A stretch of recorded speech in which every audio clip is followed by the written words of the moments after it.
பிரியமானவர்களே, ஆண்டவராகிய இயேசு கிறிஸ்துவின் நாமத்தில் இந்த காலை நேரத்தில் இயேசுவை தினம் பார்ப்போம் என்ற இந்த நிகழ்ச்சி மூலமாக உங்களை சந்திப்பதில் மிகுந்த மகிழ்ச்சி அடைகிறேன். அந்த தேவாதி தேவனை மகிமைப்படுத்தி நாம் உயர்த்தி ஸ்தோத்தரிக்க போகிறோம். எப்படியாகிலும் இயேசு எனக்கு அற்புதம் செய்வார், எப்படியாகிலும் செய்வார்.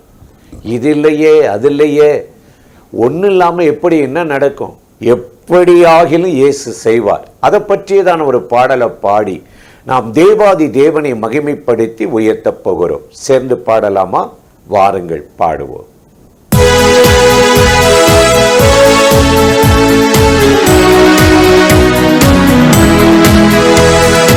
எப்படியாகிலும் என் இயேசு எனக்கு உதவிகள் செய்திடுவார். எப்படியாகிலும் என் இயேசு எனக்கு உதவிகள் செய்திடுவார். நான் போகும் பாதை அறிவார், என் கண்ணீர்கள் துடைத்திடுவார், எனக்கு நிழலாய் வந்திடுவார். நான் போகும் பாதை அறிவார், என் கண்ணீர்கள் துடைத்திடுவார், எனக்கு நிழலாய் வந்திடுவார். எப்படியாகிலும் என் இயேசு எனக்கு உதவிகள் செய்திடுவார்.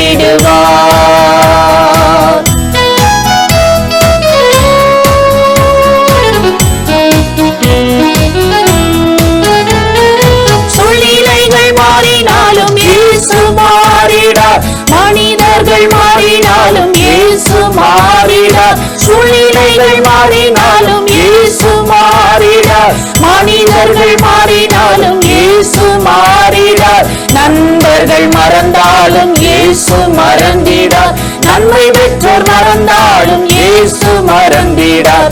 நண்பர்கள் மறந்தாலும் இயேசு மறந்திடார், நன்மை பெற்றோர் மறந்தாலும் இயேசு மறந்திடார். எப்படியாகிலும் என் இயேசு எனக்கு உதவிகள் செய்திடுவார்.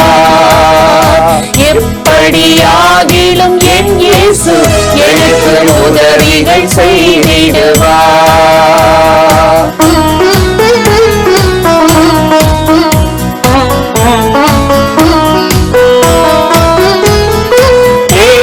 தேவையாயிரம் இயேசு இருக்கிறார், இருப்பது 5 அப்பம் இயேசு இருக்கிறார். தேவையாயிரம் இயேசு இருக்கிறார், இருப்பது 5 அப்பம் இயேசு இருக்கிறார். பலவீன நேரம் அதில் இயேசு தாங்குவார், வியாதிகள் வேதனையில் சுகம் என தருள்வார். பலவீன நேரம் அதில் இயேசு தாங்குவார், வியாதிகள் வேதனையில் சுகம் என தருள்வார். எப்படியாகிலும் என் இயேசு எனக்கு உதவிகள் செய்திடுவார். எப்படியாகிலும் என் இயேசு எனக்கு உதவிகள் செய்திடுவார்.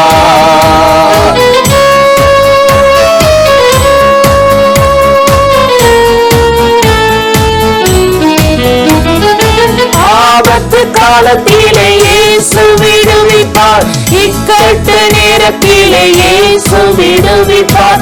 ஆபத்து காலத்திலே இயேசு விடுவிப்பார், இக்கட்டு நேரத்திலே இயேசு விடுவிப்பார். யார் என்னை கைவிட்டாலும் இயேசு கைவிடார், துன்பம் தொல்லை வந்தாலும் இயேசு கைவிடார். யார் என்னை கைவிட்டாலும் இயேசு கைவிடார், துன்பம் தொல்லை வந்தாலும் இயேசு கைவிடார். எப்படியாகிலும் என் இயேசு எனக்கு உதவிகள் செய்திடுவார். எப்படியாகிலும் என் இயேசு எனக்கு உதவிகள் செய்திடுவார். நான் போகும் பாதை அறிவார், என் கண்ணீர்கள் துடைத்திடுவார், எனக்கு நிழலாய் வந்திடுவார். நான் போகும் பாதை அறிவார், என் கண்ணீர்கள் துடைத்திடுவார், எனக்கு நிழலாய் வந்திடுவார். எப்படியாகிலும் என் இயேசு எனக்கு உதவிகள் செய்திடுவார். எப்படியாலும் செய்வார், இப்படித்தான் செய்வார் என்ற சொல் நமக்கு நன்மை செய்து ஆசீர்வதித்து நடத்துவார். சங்கீதம் 99:8 வசனத்தில் நாம் வாசிக்கிறோம், எங்கள் தேவனாகிய கர்த்தாவே, நீர் அவர்களுக்கு உத்தரவு அருளினீர். நீர் அவர்கள் கிரியைகளின் நிமித்தம் நீதியை சரி கட்டின போதிலும் அவர்களுக்கு மன்னிக்கிற தேவனாயிருந்தீர். எவ்வளவு நல்ல ஒரு வசனத்தை இந்த சங்கீதக்காரன் எழுதுகிறார் பாருங்கள். தேவனாகிய கர்த்தர் நாம் அவரை நோக்கி கூப்பிடுகிற போது மறு உத்தரவு அருளுகிற தேவன். ஏனென்றால் அவர் உயிரோடு கூட இருக்கிறார். மரித்தேன், ஆனாலும் சதா காலமும் உயிரோடு இருக்கிறேன் என்று சொல்லி மரித்த 3ஆம் நாள் உயிரோடு எழுந்து இன்றைக்கும் உயிரோடு வாழ்கிறவர் நம் ஆண்டவராகிய இயேசு கிறிஸ்து. அவர் உயிரோடு இருக்கிறார். அதனால் தான் அவரால் நாம் கூப்பிடுகிற சத்தத்திற்கு மறு உத்தரவு கொடுக்க முடிகிறது, பதில் சொல்ல முடிகிறது, பதில் தர முடிகிறது.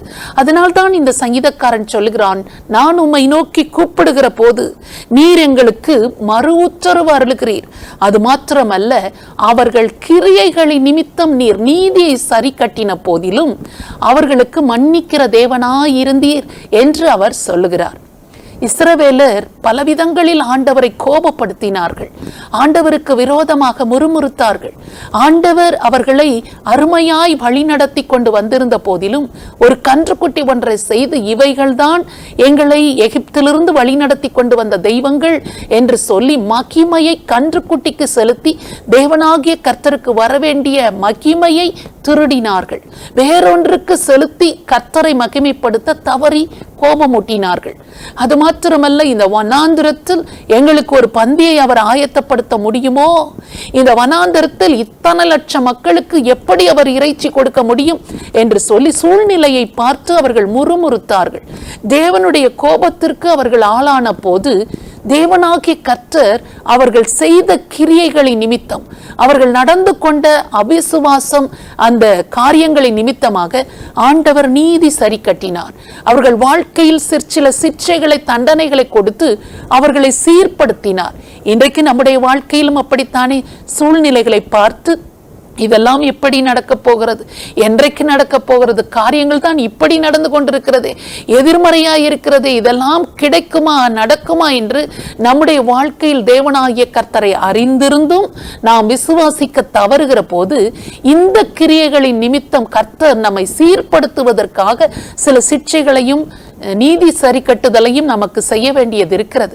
அப்படி அவர் நீதி சரி கட்டின போதிலும் நம்மை அவர் தூரமாய் தள்ளிவிடாதபடி, எனக்கு இனிமேல் நீ ஆகப்போகிறதே இல்லை, உபயோகமே இல்லை, எனக்கு நீ வேண்டாம் என்று நம்மை ஒதுக்கி விடாதபடி நீதி சரி கட்டின தேவனாக இருந்தாலும் நமக்கு அவர் மன்னிக்கிற தேவனாயிருந்தார் என்று இந்த சங்கீதக்காரன் சொல்லுகிறார். நம்முடைய வாழ்க்கையிலும் அவர் மன்னிக்காதிருந்தால், நமக்கு அவர் இரக்கம் காட்டாதிருந்திருந்தால் என்றைக்கோ நாம் அழிந்து போயிருந்திருப்போம். நம் ஆண்டவராகிய தேவன் நமக்கு இரக்கம் காண்பிக்கிறவர், நம்மை மன்னிக்கிறவர், நமக்கு நீதி சரி கட்டி நம்மை சீர்படுத்தத்தான் செய்கிறாரே தவிர நம்மை அவர் ஒதுக்கி விடுவதில்லை, வெறுத்து விடுவதில்லை.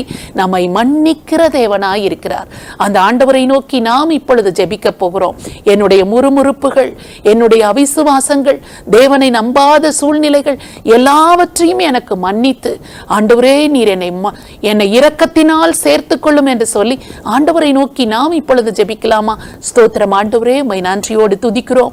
இந்த காலை நேரத்தில் உம்முடைய முகத்தை நோக்கி பார்த்து நாங்கள் ஜெபிக்கிறோம். ஆண்டவரே, எங்கள் தேவனாகிய கர்த்தாவே, நாங்கள் உம்மை நோக்கி கூப்பிடுகிற போது எங்களுக்கு மறு உத்தரவு அருளுகிறவரே, எங்கள் கிரியைகளின் நிமித்தம் எங்களுக்கு நீதி சரி கட்டுகிறவராய் இருந்தாலும் நீர் எங்களை மன்னிக்கிற தேவனாய் இருக்கிறீர் என்று சங்கீதக்காரன் சொல்லுகிறது போலவே எங்கள் வாழ்க்கையில் அநேகம் தரம் எங்களை மன்னித்து எங்களை விடுதலை ஆக்கினீர்.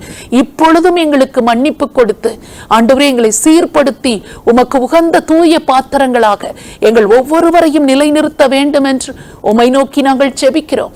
எங்கள் அவிசுவாசங்கள், எங்களுடைய முறுமுறுப்புகள், எங்கள் தவறுகள், எங்களுடைய தவறான கிரியைகள், நடவடிக்கைகள் எல்லாவற்றையும் எங்களுக்கு மன்னித்து எங்களை பரிசுத்தமாக்கி உமக்கு முன்பாக நிலைநிறுத்த வேண்டும் என்று இயேசு கிறிஸ்துவின் நாமத்தில் ஜெபிக்கிறோம் நல்ல பிதாவே, ஆமென். இந்த நிகழ்ச்சி உங்களுக்கு மிகுந்த ஆசீர்வாதமாக இருந்ததா? நீங்கள் பெற்ற நன்மைகளை எங்களோடு கூட பகிர்ந்து கொள்ளுங்கள், மற்றவர்களிடத்திலும் பகிர்ந்து கொள்ளுங்கள். கர்த்தர் உங்களை ஆசீர்வதிப்பாராக. ஆமென்.